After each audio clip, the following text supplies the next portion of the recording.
Эстрада ырчысы Урмат Усеновду өзүнө кеңешчи кылып алганы жаткан маданият, маалымат жана туризм министри Азамат Жаманкулов коомчулукта айтылып жаткан сындарга жооп берди. Белгилей кетсек, коомчулук Усеновду кеңешчи кылып дайындашын сындап, анын деңгээли жетпесин айтып, шоу тармагынан башка эле адамды алып келсе болбойт беле дегендер дагы бар. Министр Жаманкулов азырынча Усеновду кеңешчи кылып дайындоо боюнча буйрукка кол коюлайлык айтты. Бирок ал Усеновду өзүнүн көз карашы бар, компетенттүү адис катары эсептей турганын, ошондуктан аны кеңешчи кылууга ниеттенип жаткандыгын айтат. Министрликтен билдиришкендей, Урмат Усенов аталган кызматка толук штатка алынып, эмгек кодексине ылайык толук иш убактысында иштей турганын, айлык маянасы 15.130 сом түзөөрүн ачыкташты.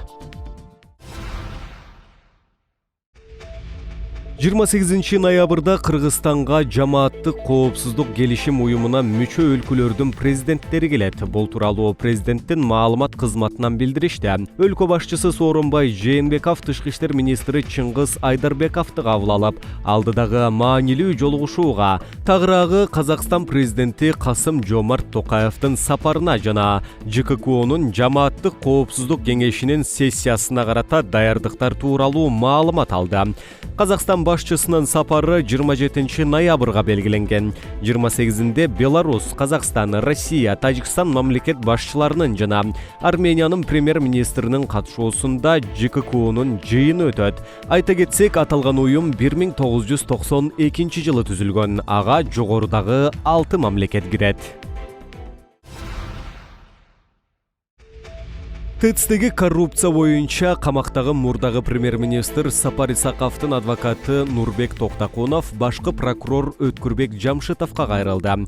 Адвокаттын айтымында ТЭЦ боюнча кылмыш ишиндеги айрым документтер атайын алмаштырылып, жасалма жол менен чыгымды көбөйтүү аракети болгон. Токтакуновдун жүйөсүндө чыгымды эсептөөдө курулуш жана архитектура агенттигинин айрым кызматкерлери документтеги айрым барактарын атайлап алмаштырып салган. Мындай жол менен ТЭЦти жаңылоодо чыгымды көбөйтүү аракети иш жүзүнө ашырылган.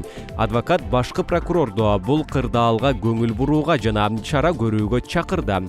Бул кайрылуу боюнча эки тараптен комментарий бере элек. Эске сала кетсек, Свердлов райондук сотунда ТЭЦтин айланасындагы коррупция боюнча сот жүрүп жатат. Бул иш боюнча мурдагы премьер-министрлер Сапар Исаков жана Жантөрө Сатыбалдиев баштаган бир нече жетекчилер айыпталып, алар камакта.